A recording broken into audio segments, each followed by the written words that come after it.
selon ses motivations. On rencontre entre autres l'ignorance. La première des causes de la consommation, c'est l'ignorance. La plupart du temps, quand on échange avec les consommateurs, ils disent qu'ils ne savent pas. S'ils savaient, ils n'allaient pas s'hasarder. Deuxièmement, nous avons la curiosité. Les jeunes d'aujourd'hui sont curieux. Être jeune, c'est être curieux. C'est des générations WhatsApp, des générations Facebook, des générations Instagram. Mais la curiosité dans la drogue, véritablement, c'est suicidaire. Nous avons les mauvaises compagnies. Ce qui se ressemble, s'assemble.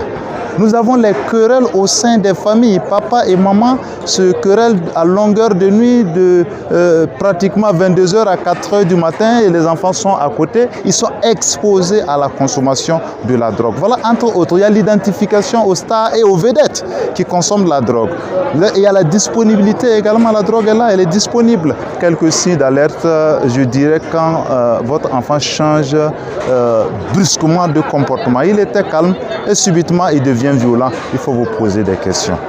Ou les élèves, si les notes se baissent de façon drastique, il avait 16, 15 de moyenne et subitement il vient avec 7 de moyenne, il faut se poser un certain nombre de questions. Ou la négligence de son hygiène corporelle.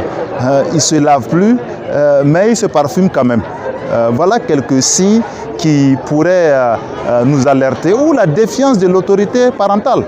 Les enfants qui veulent faire la loi à la maison, subitement, ce que papa dit, ce que maman dit, ça pose problème avec lui. Ou la perte des objets de valeur dans la famille, dans la maison.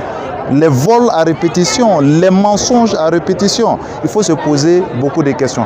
Quand 2 ou 3 de ces signes, vous remarquez 2 ou 3 de ces signes chez un seul enfant, il faut se poser des questions et tout de suite chercher à rencontrer un spécialiste.